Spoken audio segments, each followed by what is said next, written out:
दुनिया के हर घर में छोटे छोटे कारणों की वजह से ही क्यों ना हो बाप बेटों में मनमुटाव या कभी कभी ऊंची आवाजों में झगड़े होते ही है।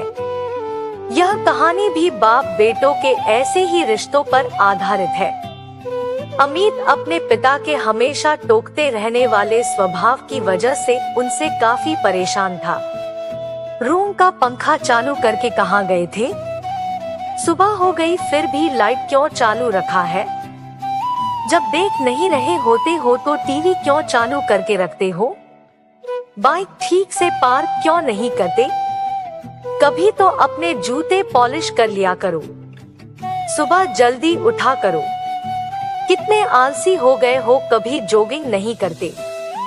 दिन भर में न जाने अमित को क्या क्या पापा से सुनना पड़ता था। अभी बच्चा थोड़ी हूँ मैं, इतना बड़ा हो गया हूँ। 2 दिन बाद मेरा नौकरी के लिए इंटरव्यू होना है और पापा का बर्ताव किसी छोटे बच्चे जैसा है मेरे साथ। एक बार मुझे नौकरी लगने दो, छोड़कर चला जाऊंगा पापा को, शहर में ही रहूंगा, फिर पता चलेगा उन्हें। अभी कमाता नहीं हूँ ना, इसलिए फालतू की चीजें सुनाते रहते हैं। पापा से नाराज अमित के दिमाग में कुछ ऐसे विचार चल रहे थे। 2 दिन भी बीत गए और आज वही दिन था जिसका अमित को बेसब्री से इंतजार था। आज उसके इंटरव्यू का दिन था।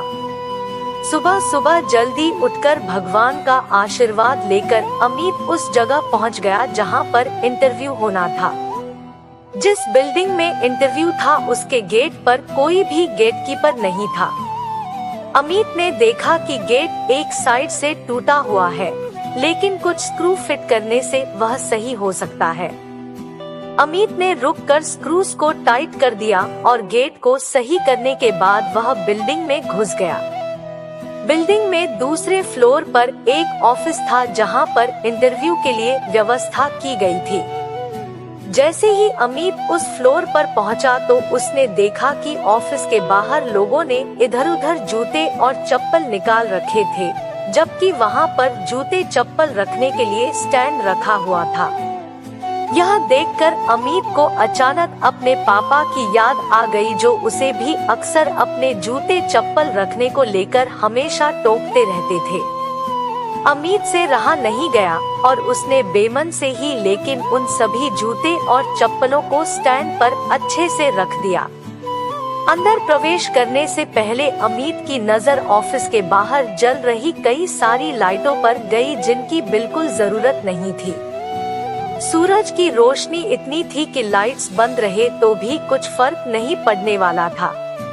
उसने बाहर जल रही सारी लाइटों को बंद किया, फिर ऑफिस के अंदर प्रवेश कर गया।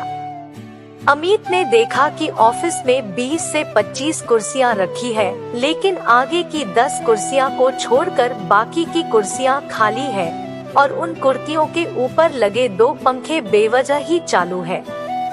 उसने फिर अपनी आदत के अनुसार दोनों पंखे बंद किए और बाकी फालतू पड़ी कुर्सियों को एक के अंदर एक रखकर साइड पर रख दिया और वहीं पर बैठकर अपना नंबर आने का इंतजार करने लगा। एक के बाद एक सभी कैंडिडेट्स का इंटरव्यू होने के बाद जब अमित का नंबर आया तो वह थोड़ा सा नर्वस लेकिन निडर होकर इंटरव्यू लेने वाले के पास पहुंचा। इंटरव्यू लेने वाले ने उसे अपने पास रखी कुर्सी पर बैठने के लिए कहा और थोड़ी देर तक दोनों में कुछ भी बातचीत नहीं हुई। फिर इंटरव्यूअर ने अमित से पूछा, तुम कल से नौकरी ज्वाइन कर सकते हो क्या? अमित की कुछ समझ में नहीं आ रहा था कि यह उसके नौकरी पक्के होने की कंफर्मेशन है या फिर कोई ट्रिकी सवाल। बाद में इंटरव्यू लेने वाले जब सैलरी और क्या काम करना है ये बताया, तब अमित को यकीन हुआ कि उसकी जॉब पक्की हो गई है। अमित बहुत खुश था, लेकिन समझ नहीं पा रहा था कि न कोई सवाल न एक्सपीरियंस के बारे में पूछा, फिर कैसे उसे जॉब के लिए फाइनल कर लिया गया। उसके चेहरे का सवालिया एक्सप्रेशन देख इंटरव्यू लेने वाले ने खुद ही कहा, कुछ सवाल और पेपर्स कभी आदमी की काबिलियत नहीं बता पाते। हमने इस बिल्डिंग में प्रवेश करने से लेकर प्रतीक्षा कक्ष तक कुछ अव्यवस्थाएं सेट करके रखी थी। वही आप सभी के लिए परीक्षा थी। हमने सीसीटीवी पर देखा कि आने वाले सभी कैंडिडेट्स में आप ही एक अकेले ऐसे थे जिन्होंने गेट के स्क्रू ठीक करने से लेकर बेवजह चल रहे बल्ब और पंखे बंद किए। ऐसा कर आपने अपना चीजों को यूटिलाइज करना और बचत तथा रिजेक्शन कम करने जैसे गुण दिखाए।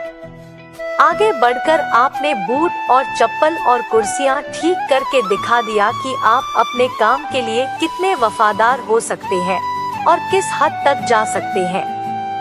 बस हमें इतने गुण काफी थे आपको नौकरी पर रखने के लिए। पूरी बात समझ में आने पर अमित को फिर से अपने पापा याद आए और याद आई उनकी कही हर बात, लेकिन इस बार उसके मन में कड़वाहट नहीं थी क्योंकि उसे आज समझ में आया था कि पापा ने उसके लिए उसी मूर्तिकार का किरदार निभाया था जो अपनी मूर्ति को सुंदर और कीमती बनाने के लिए उस पर कितनी बार छन्नी और हथौड़ी चलाता है। अमित जो नौकरी मिलते ही अपने बाप से दूर भागने की सोच रहा था, वो नौकरी का कंफर्मेशन लेटर और साथ में मिली 1 महीने की एडवांस सैलरी को घर पहुंचते ही अपने बाप के कदमों में रख देता है। उनसे माफी मांगते हुए कहता है कि पापा मुझे माफ कर दीजिए, मैं आपको समझ नहीं पाया। अपने बेटे के लिए आंखों में खुशी और गर्व के आंसुओं के साथ पापा अमित को गले से लगा लेते हैं और उसके सिर पर प्यार से हाथ फेरते हुए उसे आशीर्वाद देते हैं। दोस्तों, जब भी आपके पेरेंट्स आपको कुछ कहे तो उसके पीछे का कारण जरूर जानने की कोशिश करना।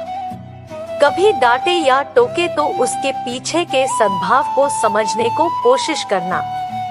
एक बार आप अपने लिए गलत सोच सकते हैं मगर आपके पेरेंट्स नहीं।